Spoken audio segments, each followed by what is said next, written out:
So, Dodge is mad at me because too many dealers now are complaining.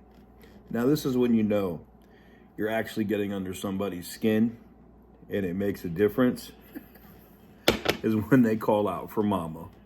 Roll the intro.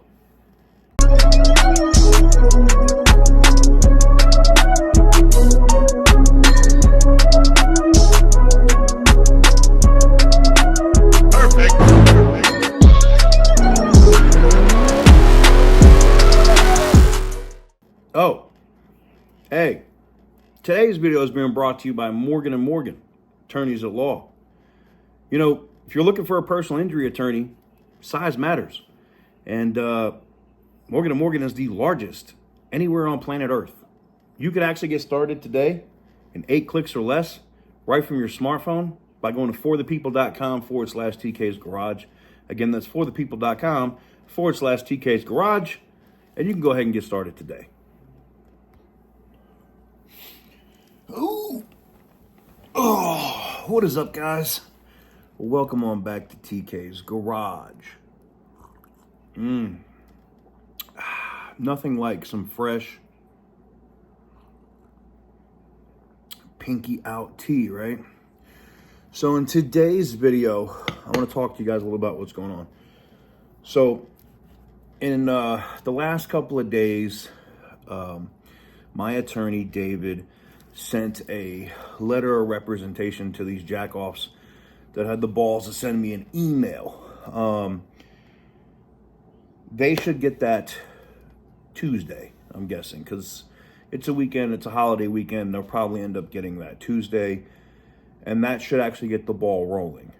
At least in terms of if Antioch, California, Chrysler, Dodge, Jeep, Ram actually has the balls to sue, which I don't think they will.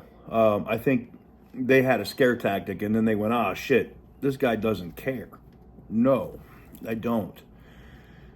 When you do what I've seen like in paperwork, and I see other people trying to like play devil's advocate and kind of refute what's going on with that dealership, it's in black and white.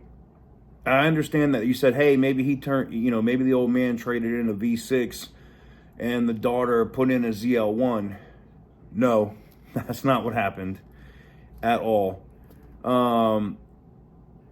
So we'll see how that goes. Overall, though, the Dodge thing has been going nuts. And here's the thing. I wasn't just focused on Dodge, but let me tell you what I have seen since we really kind of started on this journey that Butter the Insider kind of put out, and then we just kind of dug into it. And it was crazy. The majority of the issues that I'm finding from like scumbag deals, that's not all Dodge. I got a Ford dealership that I actually reached out and talked to the general manager today in Missouri. And they are, listen, if you don't think the people in the car business right now are not watching this kind of shit, they are.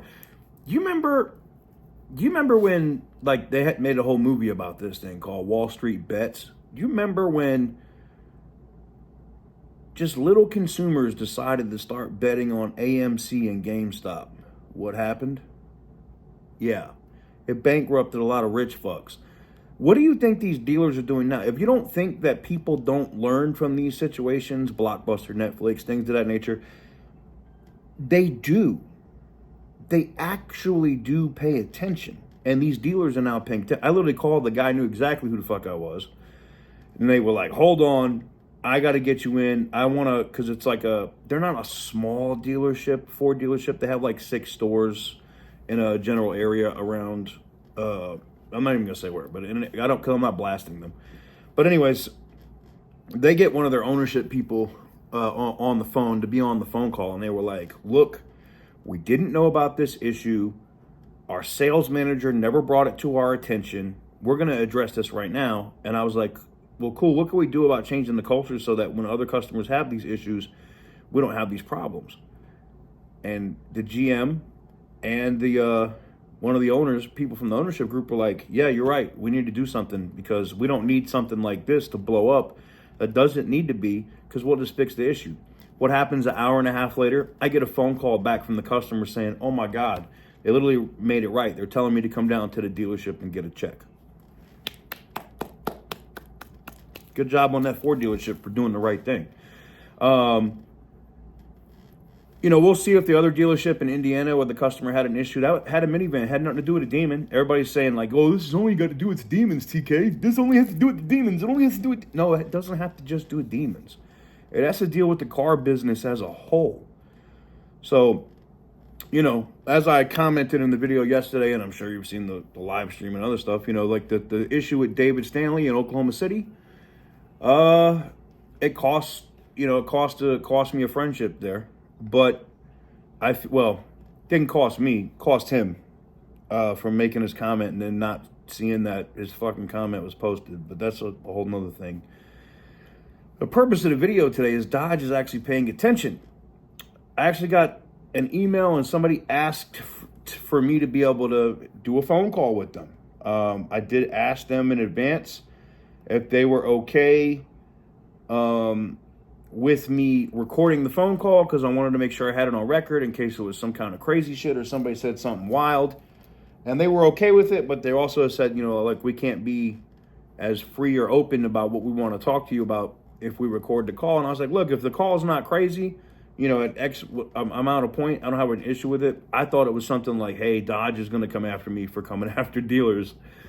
But I ended up speaking to this nice lady that deals in their marketing department, and they were like, our dealers are getting a beating right now. Because here's the thing, it literally, when the tide starts to change, like socially, like social media stuff like this, it might start small. It's like a little ripple, and then it just continues to go and gets bigger, and then they become waves, and those waves get bigger and bigger, and then them bitches become tidal waves, and then they run over shit.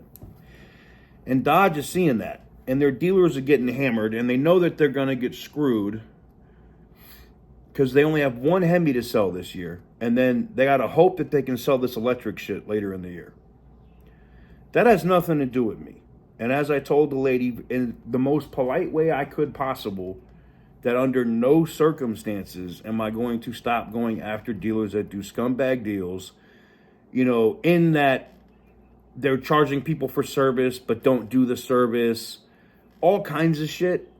I'm gonna shine a light on it, because that's the one thing that makes roaches run, right? Bing, light, roaches scatter, gone. So I'm gonna continue to do that. But we have had some positive traction and things that have gone on.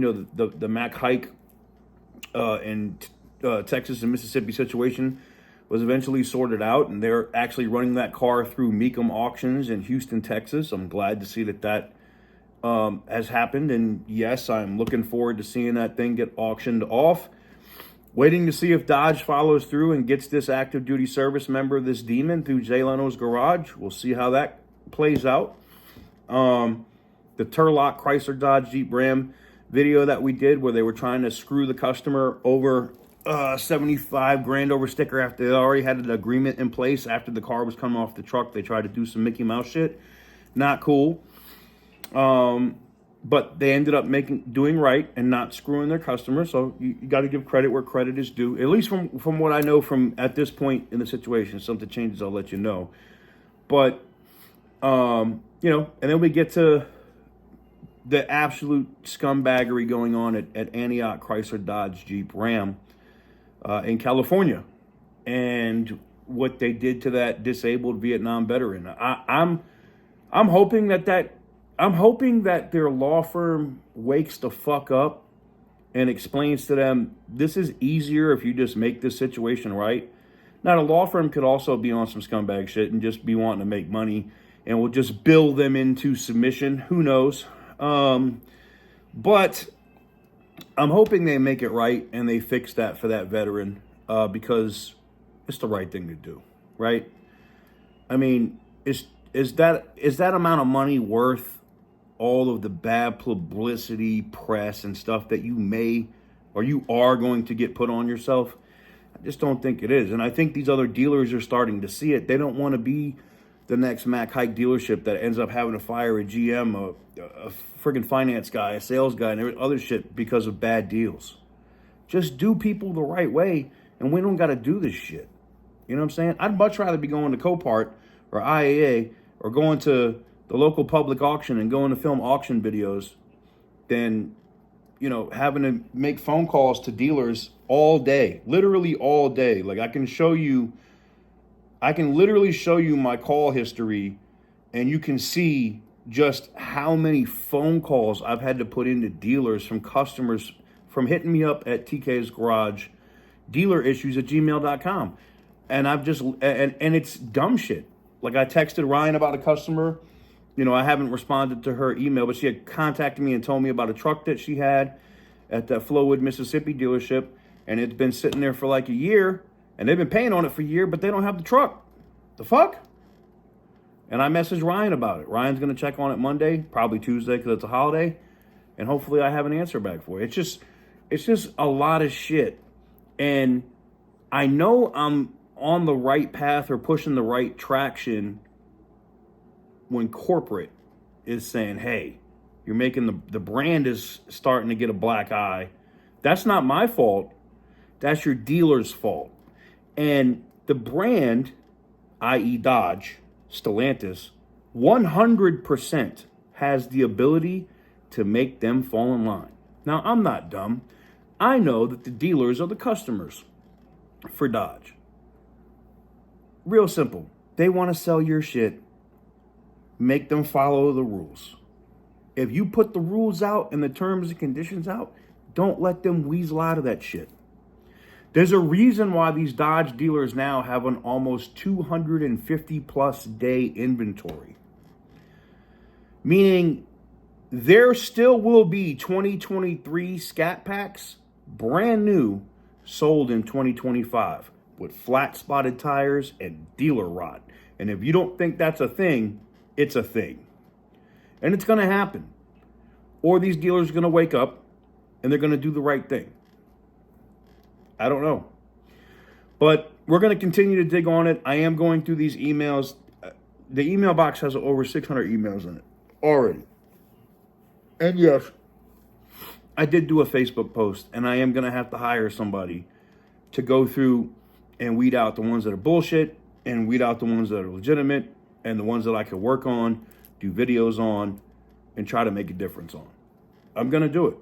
I feel it's the right thing to do. You guys seem to enjoy the content or seem to like me doing it, so I'm going to continue to do it. The David Stanley issue in Oklahoma City right now, Midwest City, where they're at, the fact that they're doing what they're doing, I don't know. Me personally, if I was a GM or a manager at that dealership, and I know I already made $70K over sticker, and I know what the invoice price is on that car.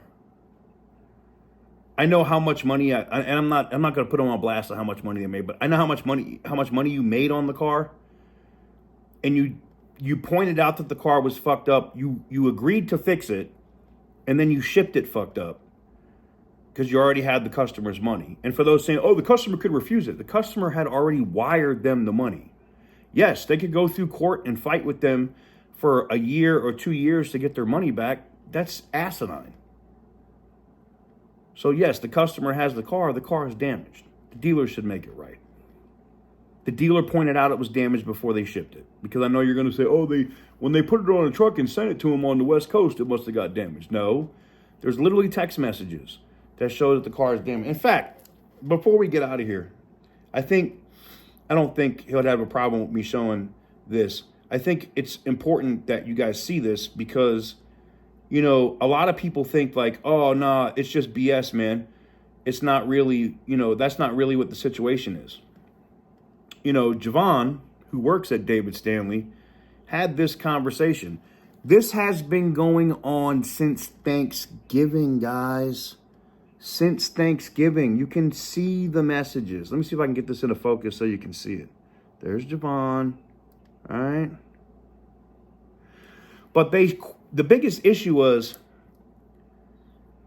they were saying we're going to get another car, not even that one, but it was like, good afternoon, I hope all is well. You'll receive a survey tomorrow to your email. The biggest thing that they were worried about was the survey from Dodge to make sure that you clicked that you paid MSRP and that everything was tens, meaning great service, great all of that, when everything was good. Dude responded, sup, bro, didn't they deliver it with a scratch spoiler? But I got you on the tens, right? Yes, but we're getting one ordered. Will mark it as delivered in perfect condition. This is the text message from the dealer to the customer at David Stanley. There is a record here. They lied. Straight up lied. All right? There's no ifs, ands, or buts here. There's no Mickey Mouse shit. That's what it is. So hopefully, you know, this guy, the customer, was actually very nice about it and now has updated their review. You can see the review. It's posted on their Google reviews. It is what it is. Is David Stanley going to make it right? I hope so. Am I going to personally do business with them ever again? Fuck no. Because I know they may give me special treatment, or Randy special treatment, because he buys a lot of cars there. Or I've sold vehicles and bought vehicles from them. So I know that they may give like YouTubers preferential treatment because they don't want us to roast them online. Uh-oh, the pinky's out. But I don't have to spend my money there.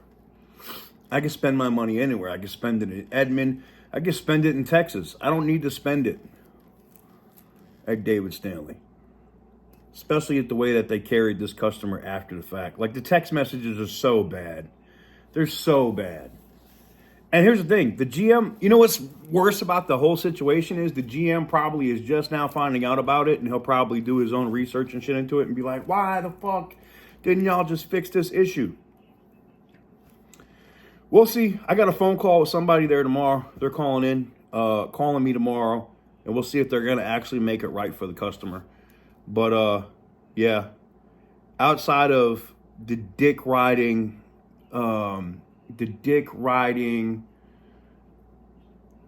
glizzy gobbling, you know, other YouTubers that promote them or support them. It is what it is. Keep gobbling them glizzies, bro. Anyways, with that said, that's going to do it for me. I wanted to give you an update on the different situations and where everything was going, from Haik to Antioch and Cali to the Turlock to David Stanley, and I got a bunch of other irons in the fire.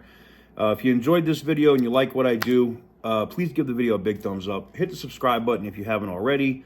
Still doing auction stuff. You guys see I'm sprinkling in the videos here and there as we're going. I have other content coming up. We got videos on the Lincoln, Chrysler 300, a bunch of other stuff that I got to get rolling.